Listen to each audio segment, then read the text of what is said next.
हरे कृष्णा। राधे राधे।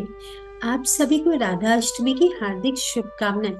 श्रीमती राधा रानी के प्राकट्य दिवस राधा अष्टमी पर आज हम ये जानेंगे राधा रानी के विषय में 10 अद्भुत रहस्य। बहुत ही ध्यान से सुनिएगा। पहला है जन्म के विषय में, जिसके बारे में विभिन्न विभिन्न पुराणों में विभिन्न विभिन्न कथाएं हैं, लेकिन ब्रह्मांड पुराण में यह वर्णन आता है कि श्रीमती राधा रानी का जन्म बरसाना में नहीं, रावल में हुआ था। रावल जो है महावन गोकुल के बिल्कुल ही समीप। वहां कहते हैं जो सूर्य देव थे वह प्रकट हुए थे। सूर्य देव ने एक बार गोकुल वासी श्रीमती राधा रानी से प्रार्थना की कि कृपया आप मेरे घर पर पुत्री बनकर जन्म लें। तो जो सूर्य देव थे वह रावल में वृषभानु महाराज बनकर प्रकट हुए, जो कि रूपराज महाभानु के पुत्र थे। और इन वृषभानु महाराज का विवाह हुआ था कीर्तिदा माता से। तब कन्या रत्न की प्राप्ति हेतु वृषभानु महाराज ने गोवर्धन पर्वत के निकट स्थित कात्यायनी माता के मंदिर में उनकी कृपा पाई और उनकी कृपा से यमुना नदी के किनारे कृतु मुनि से हरिनाम दीक्षा उन्होंने प्राप्त की। और यही हरे कृष्ण महामंत्र, हरे कृष्ण कृष्ण कृष्ण हरे हरे, हरे राम राम राम हरे हरे। तो इसके जब से वह श्रीमती राधा रानी की उन्हें प्राप्ति हुई। कृष्ण भगवान भी अष्टमी तिथि को ही प्रकट होते और राधा रानी भी अष्टमी तिथि पर ही प्रकट होती है। लेकिन 15 दिन के बाद भाद्र मासी कृष्ण पक्ष की अष्टमी को श्री कृष्ण जन्माष्टमी और भाद्र मास की ही शुक्ल पक्ष की अष्टमी को राधा अष्टमी मनाई जाती है। राधा रानी के बड़े भाई का नाम है श्रीधाम सखा और छोटी बहन का नाम है अनंत अंजलि तथा उनकी दो सबसे महान उनकी जो सखियां है विशाखा सखिया और ललिता सखी।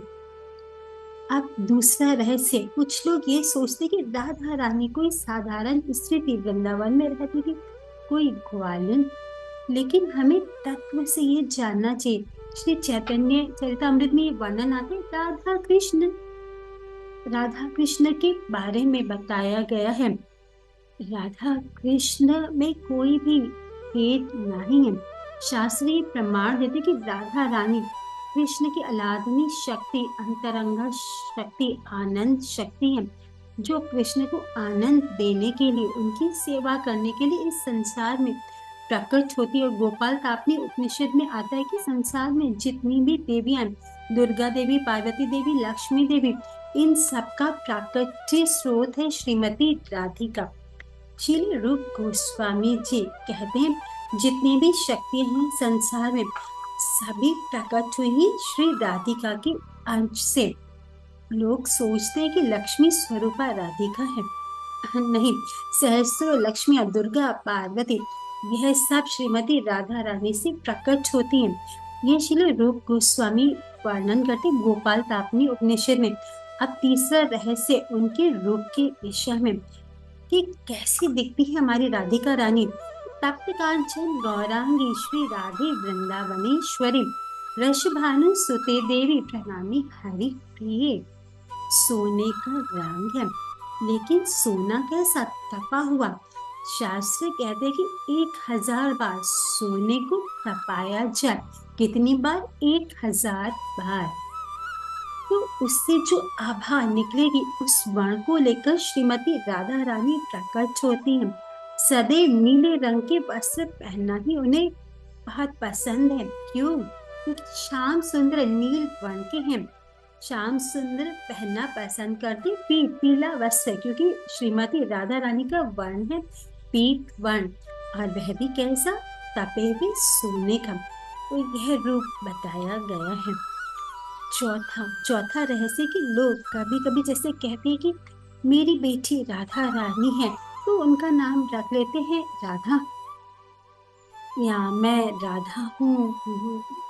देखिए, जब राधा रानी प्रकट होती है तो शास्त्र कहते हैं, श्रील रूप गोस्वामी बताते कि उनके जो कमल चरण है उनमें बहुत ही शुभ पवित्र मंगल चिन्ह होते हैं। उनके बाएं पैर में 11 शुभ चिन्ह हैं और दाएं पैर में 8 शुभ चिन्ह हैं।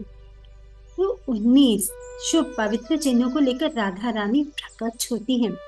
दुनिया में कई लोग कहते हैं कि हम तो राधा रानी के ही अवतार हैं, हम राधे रानी हैं। कई लोग अपने आप को भगवान घोषित कर लेते हैं। तो अब आप उनसे ये पूछिएगा कि अब आप हमें अपने चरण चिन्ह तो दिखा दीजिए, उनका दर्शन तो करवा दीजिए। क्योंकि पांचवा रहस्य ये है कि श्रीमती राधा रानी अत्यंत ही शुभ गुणों की खान है। जैसे भगवान श्री कृष्ण में अनंत गुण है, लेकिन 64 प्रधान गुण है। ऐसे ही शास्त्र बताते हैं कि अनंत गुण श्री राधिका 25 प्रधान वे गुण वश वे श्री कृष्ण भगवान राधा रानी के 25 प्रधान गुण हैं और 25वां प्रधान गुण है शिव केशव, अर्थात भगवान श्री कृष्ण केशव, अर्थात भगवान श्री कृष्ण को भी जो अपनी ओर अट्रैक्ट आकर्षित करती है, उन्हें नियंत्रित करती है, वह है श्रीमती राधा रानी। इस संसार की जो विश्व सुंदरियां हैं, वे कामदेव का अंश पाकर संसार में सबसे सुंदर मोस्ट ब्यूटीफुल बन जाती हैं। तो सोचिए वे कामदेव कितने सुंदर होंगे। ऐसे कोटि गंधर्व करोड़ों कामदेव भगवान श्री कृष्ण के सौंदर्य को देखकर लज्जा जाते हैं। इसीलिए श्री कृष्ण का एक नाम है मदन, यानी कामदेव। तो भगवान का एक नाम है मदन मोहन, अर्थात कामदेव को भी मोहित करने वाले, और उन मदन मोहन को भी अपनी ओर आकर्षित करती है श्रीमती राधे रानी। तो यह श्रीमती राधा रानी का एक गुण है, इसीलिए उनका एक नाम है मदन मोहन मोहिनी। तो सोचिए श्रीमती राधा रानी कितनी कितनी कितनी सुंदर होगी। गुणों की खान है हमारी राधा रानी। अब छठा रहस्य है उनकी उम्र के विषय में। कई लोग ये अनुमान लगाते हैं कि राधा रानी भगवान श्री कृष्ण से 1 वर्ष बड़ी थी, लेकिन यह तथ्य नहीं, सत्य ये कि शास्त्र कहते हैं कि राधा रानी और भगवान श्री कृष्ण में 1 साल का अंतर है। नित्य गोलोक में जो श्री कृष्ण की आयु है वह है 15 साल 9 महीने 7.5 दिन, और श्रीमती राधा रानी की जो उम्र है वह 14 साल 2 महीने 15 दिन।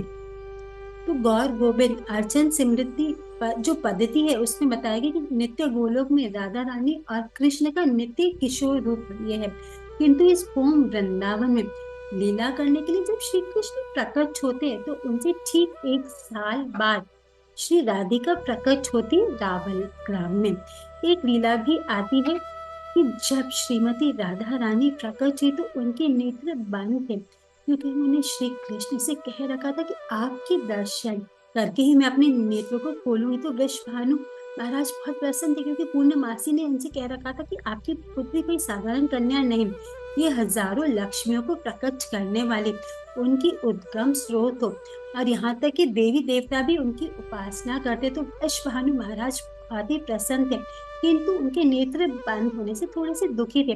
तो सब लोग घर में बधाई देने के लिए आ रहे थे, तो महावन गोकुल से रावल गांव में पहुंचते नंद बाबा, यशोदा मैया, कृष्ण और बलराम। जब वह कृष्ण आते हैं तो कृष्ण उनकी गोद में थे, अर्थात श्री कृष्ण पहले से आ चुके थे, प्रकट हो चुके थे। और तब यशोदा मैया की गोद से उतरकर कृष्ण घुटनों के बल चलना शुरू करते हैं और जाते हैं कहाँ जहाँ श्रीमती राधा रानी पालने में लेटी हुई हैं।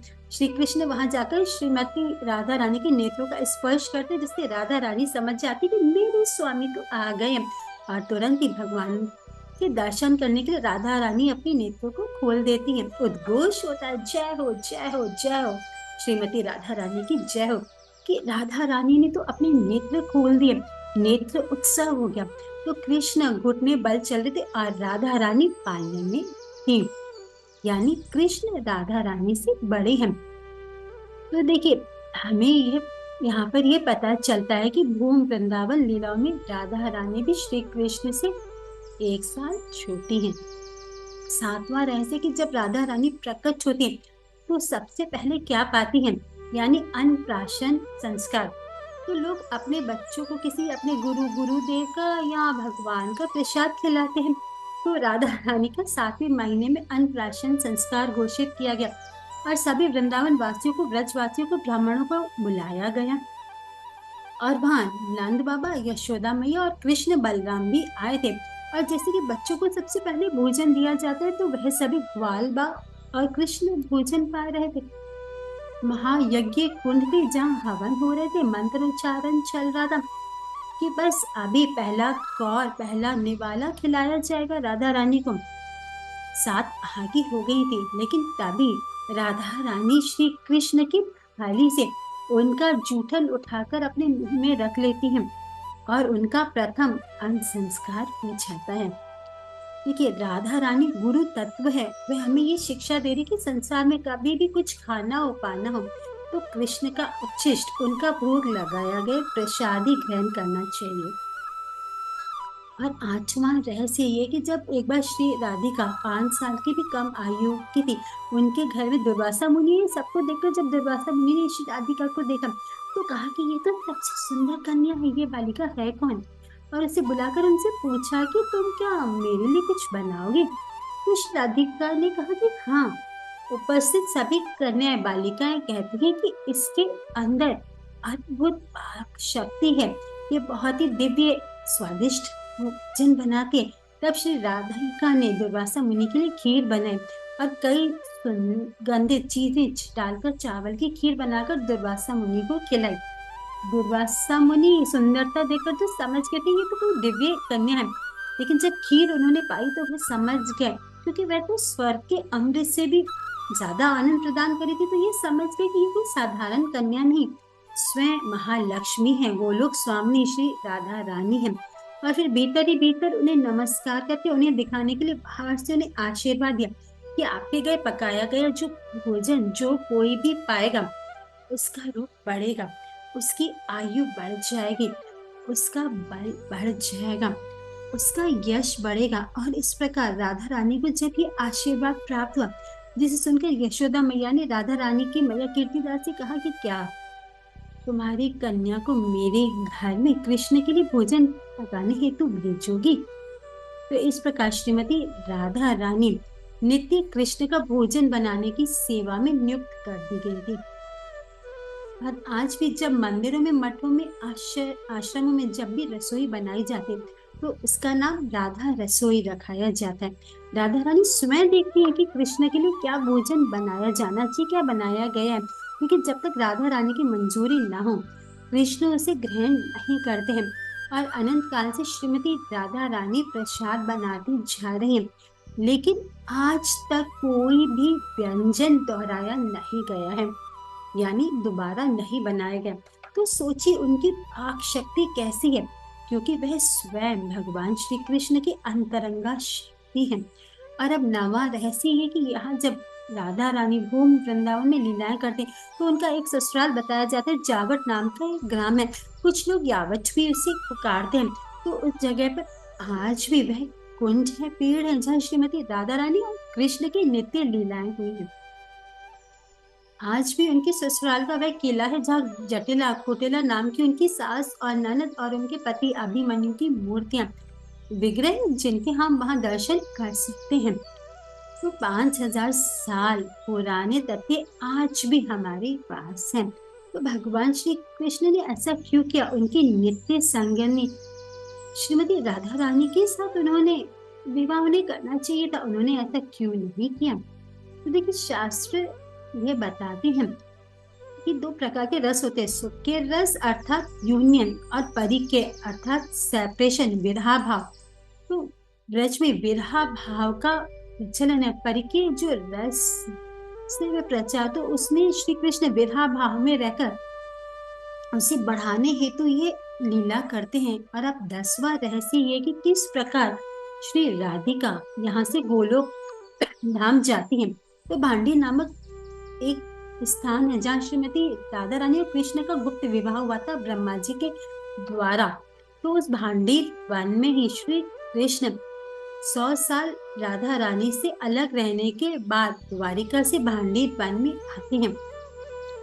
श्री राधा रानी से मिलते हैं और श्री राधा रानी, यशोदा मैया, कीर्तिदा मैया, वृषभानु महाराज, इन सबके देखते ही देखते गोलोक से एक 4 योजन एक लंबा रथ इस संसार में प्रकट होता है, इस पृथ्वी पर। 1 योजन मतलब 8 किलोमीटर। तो 4 योजन लंबा रथ जिसमें कौस्तुभ मणि लगी हुई है, विभिन्न मणियां, रत्न, पारिजात, पुष्प के वृक्ष थे। उसमें सभी 1,000 के से अधिक गोपियां चढ़ जाती, कीर्तिदा मैया चढ़ जाती, श्रीमती राधा रानी चढ़ जाती, नित्य सखिया, नित्य गोपियां सब उसमें चढ़ जाती हैं। सभी स्व शरीर, और कुछ गोपियां जो वेद मूर्तियां समान थी वह भी अपने शरीर को छोड़कर उसमें आरूढ़ हो जाती है। और इस प्रकार से राधा रानी और उनकी नित्य सखिया स्व शरीर इस रथ में बैठकर गोलोक धाम को भांडीवन नामक स्थान से वहां चली जाती हैं।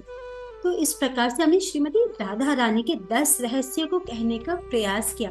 आशा है कि ये राधा अष्टमी आपके जीवन में मंगलता, शुभता और भक्ति और भगवान और भगवान के भक्तों की सेवा के नित्य नए नए द्वार खोलते रहे। राधा रानी की जय। राधा अष्टमी महाउत्सव की जय। आप सभी को फिर से राधा अष्टमी की हार्दिक शुभकामनाएं। राधे राधे राधे राधे। हरे कृष्ण।